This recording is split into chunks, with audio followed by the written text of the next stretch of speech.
she loses that, then at least, you know, you're leaving them one shot. Even if you have a pistol coming back from the gulag, I trust a lot of these players to be able to hit those shots and be able to clean them on up. But wow, it's a little mixy.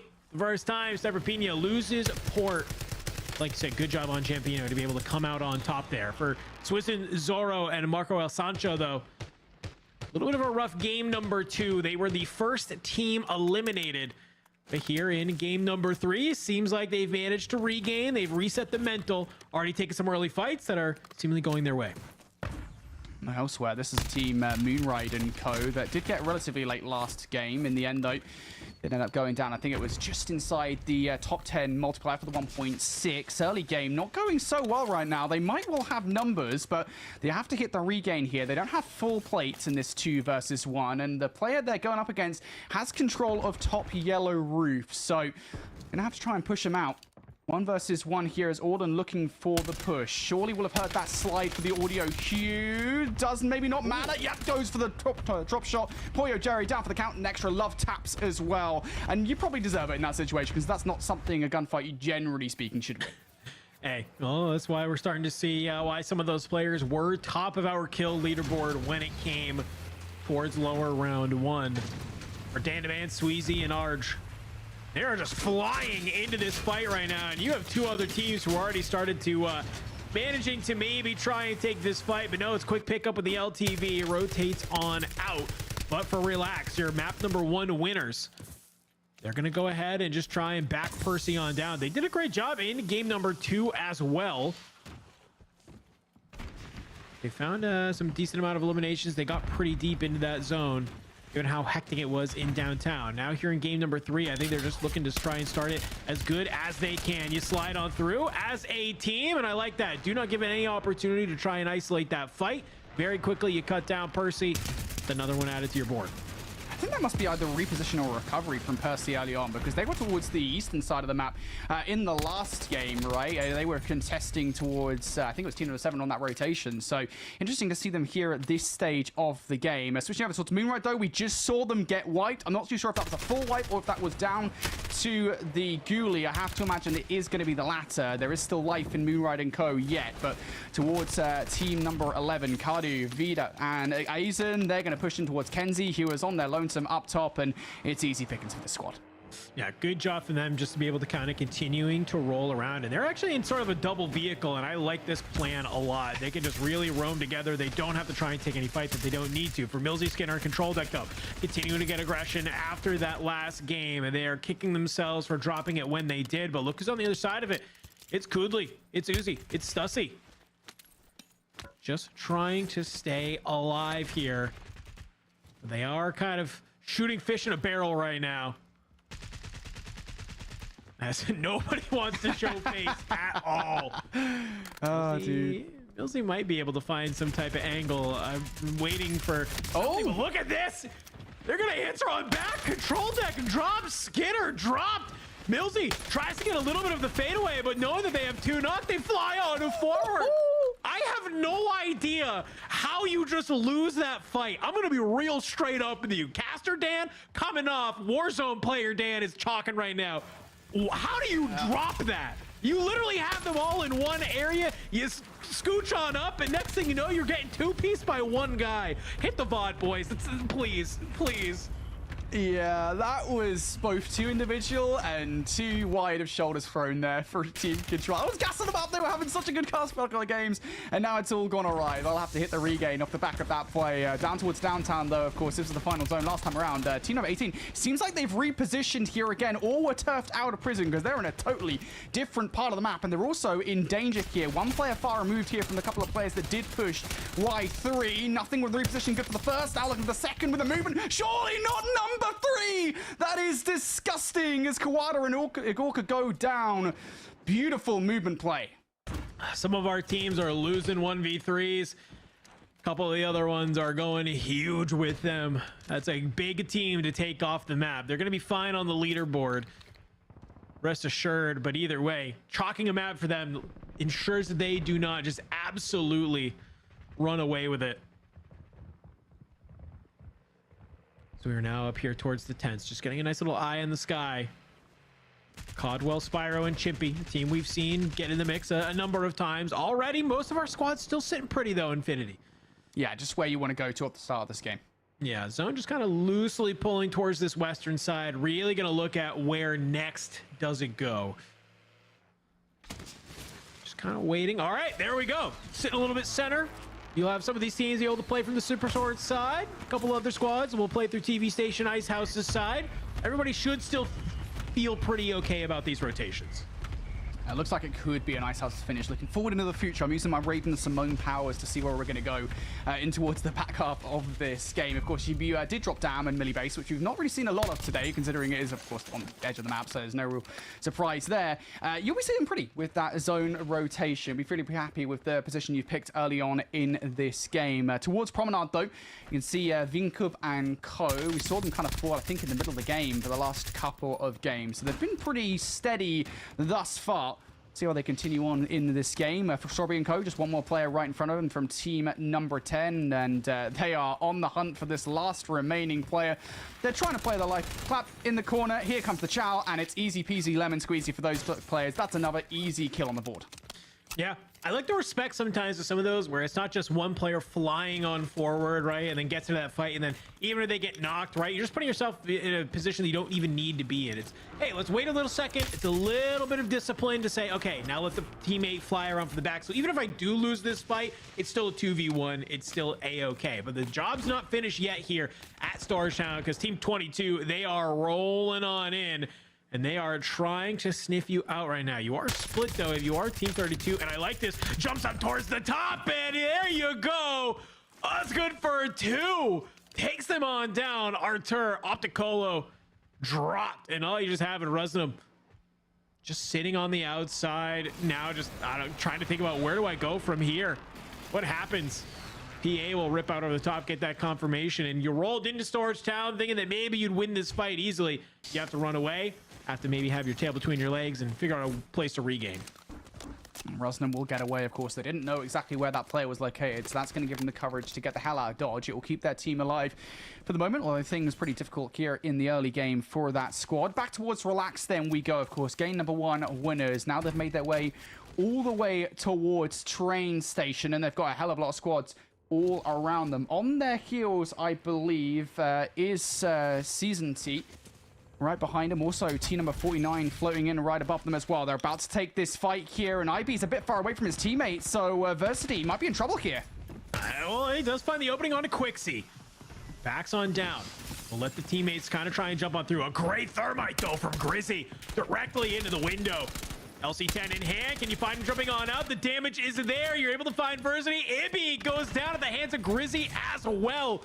A great passage of play there from this team. You might have lost Quixie in the meantime, but you followed on up. You bring both down. You clean up Train Station. You're kind of the only team sitting around here. So you're feeling pretty solid. You might have an opportunity to gatekeep a couple different teams going on, but look at this, man. Goach just said it, and I'm going to steal it from him. Battle of the Boneyard, baby, that's going on. What's that, 4, 5 different teams all just trying to chill and hang out and manage to make their way on out? Here's the thing, Brody, they're not even in the zone. Go ahead, fight a Boneyard all you want. What do you win? A rotation into zone. Have fun. What a great reward.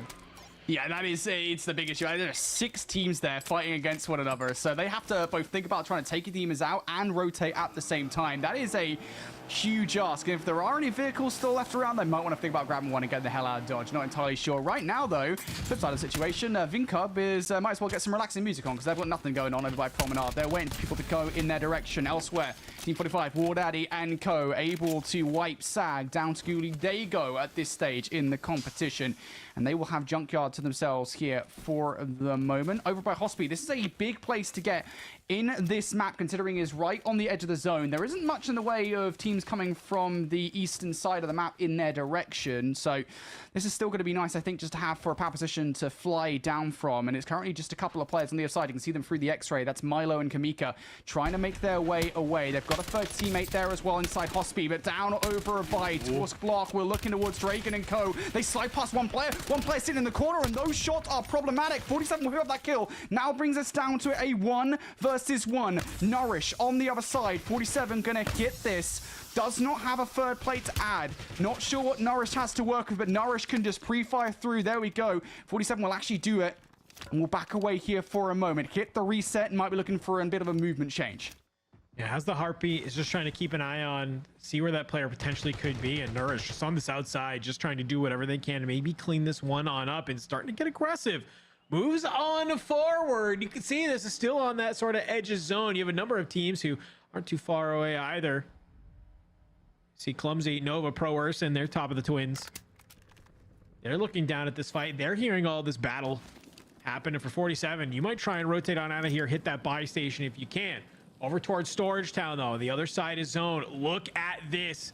Squad 22. Rustam Opticolo. We watched them lose that fight in storage. They back on up. They come back on over here. They get the buyback off. They get the teammate on in, but Squad 29, they are rolling over and they are coming fast. Opticolo found on out, gets lasered, has to back on up, trying to maybe get to the roof if they can. Dan Demand, though, they win the battle of the Boneyard. They move their way up on in, and guess what? They are going to just absolutely reap the rest of these players that are over here.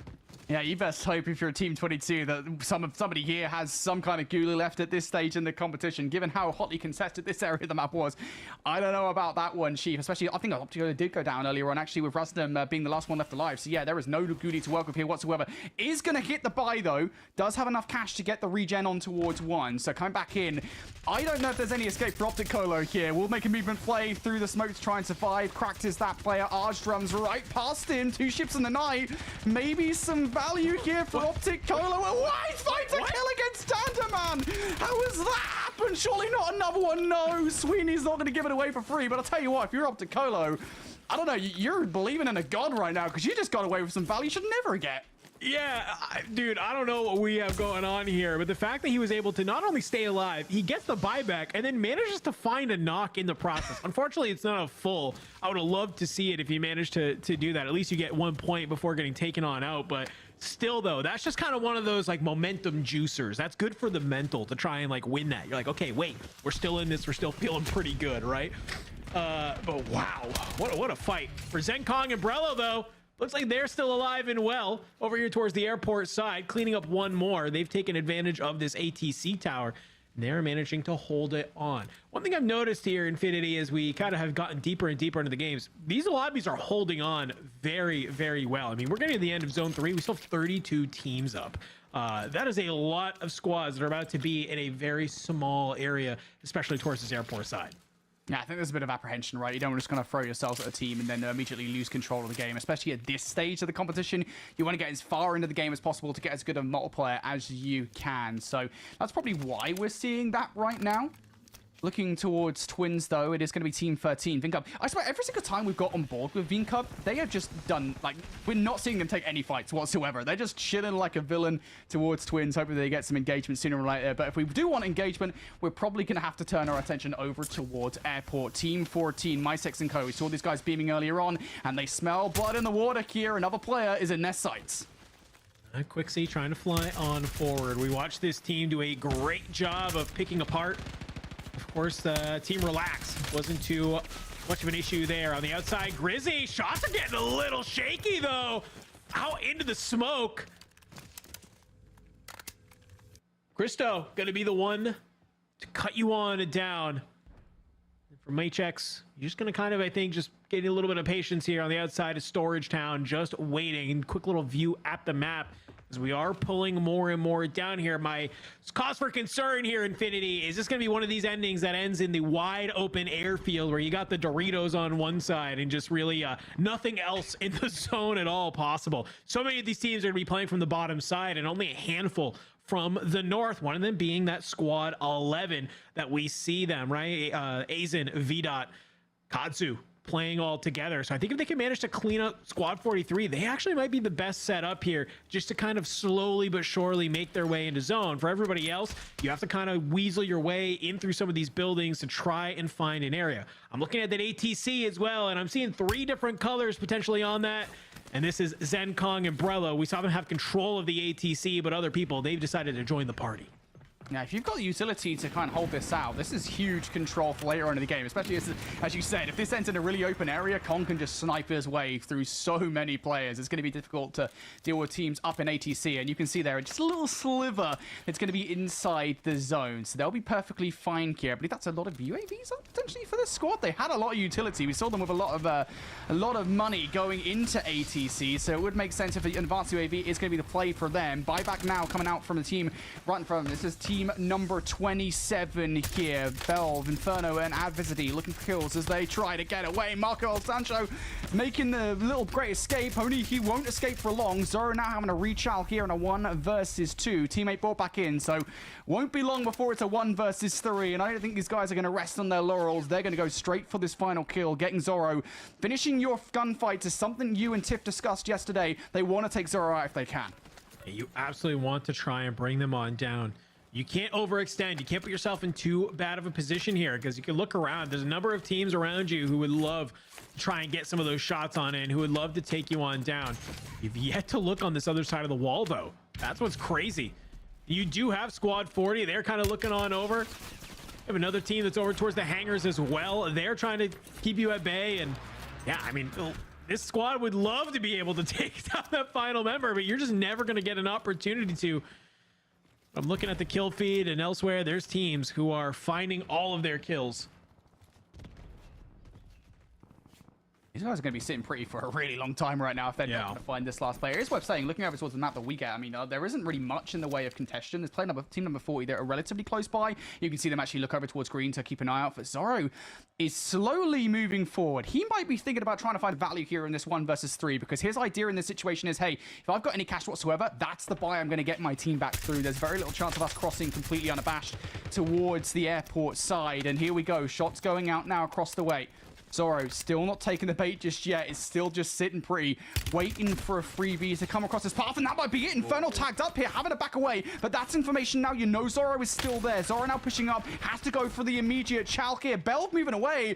Zoro's gotten so close twice now to some wins, but he's not going to find a kill in the end. Infernal finally takes him out of the play. That PA will bring Belv down, but nonetheless, that is finally the player out here for Team 47. I will say, I didn't see a team wiped or team sent to Gulag, so I think he might have been successful in hitting that buy station before getting taken on out. For Team 6, though, I've been seeing them in the kill feed. They've been finding teams left and right, but it feels like they've found themselves under the ire of 2 different separate squads right now. I mean, just look. You are surrounded right now by 3 very solid teams.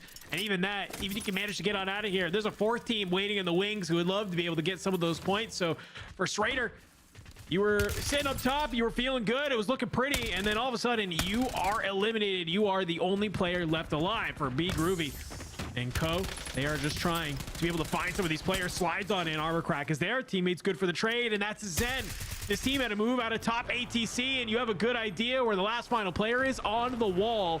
And you are surging on forward, trying to bring them on down. And you might get lucky to find a second as well for you. It being Opticolo. Brello will be the one to find you beyond the wall. Opticolo eliminated that squad, playing the ultimate regain. We've watched them regain at least 3 times so far in this map. Other side of the Dorito, Brello taken on out as well. For B Groovy and Co, a great opportunity for them to try and get some more of these kills. For Arm Sweezy and Dan Demand, well, they're staying alive as well. They won the battle of the Boneyard. Can they become the assaulters of Airport? Can they manage to make it happen? It's nades through the stairwell. They've been able to find the nades. You get at least 1 knock. Can you manage to find any more? It looks like you lose 1 in the process, and maybe you're gonna lick your wounds and back on up. No need to chow doggedly. Just wait here for a moment. You're down to your last couple of players, and they're on the hunt here as well. They're going for it, but you know, if you climb up that ladder, you could be in serious danger, because Dandaman and Sweezy will be keeping an eagle eye on that jump up. So it's going to be a good old Mexican standoff here for the moment. Keep an eye on team number 25, though. That's Espion and Relzy all the way up top Airport. That's another problem that Dandaman has to consider here with this top positioning. So if they even peek up, they're in trouble. On the other roof, adjacent to them as well, is yet another squad. That's team number 19 being a nuisance here. You're good for the next zone if you're team 29, but past that point, you are going to be in a lot of trouble with all these teams around you.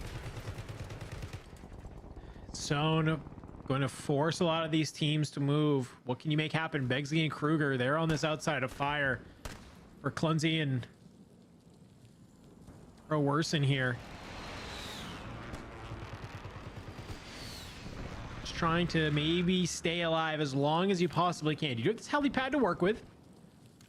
You don't have to necessarily show face too fast. Got a couple of loadouts in front of you as well, but I think they have a realization that there is a team in front of them. I don't know if Kruger's going to get any sort of audio cue or not, but you have to be careful because if this squad 47, they might go ahead. They might try and push on up. So while this fight's about to break on out here, Infinity, let's go ahead. Let's do a listen-in with this squad. Nice. Ich wollte eine Gasmaske. Los, ich bin dead. Zwei Placements. Wenn du schaffst nach links. Nein, ich hab Ein nicht. Placement. Ja, das war my bad. Ich dachte, die sind schon durch, aber ich wurde irgendwie noch geholt. Ich wollte smoken. Ach man, so good, ja. Well, we're back in here with this squad, and well, I mean, unfortunately for them, they said play placement. They were looking to get inside the top 10, Dandro, and they didn't get there. They finished in 12th. No, I mean, I like the comms. You say, let's try and play placement. Let's do what we can. But I don't think they were ready for this squad to just immediately be trying to hold them on through. Be groovy. They had such a fantastic positioning, but the zone, it's not going to be nice to them. It's going to pull away. And just like that, you are losing players left and right.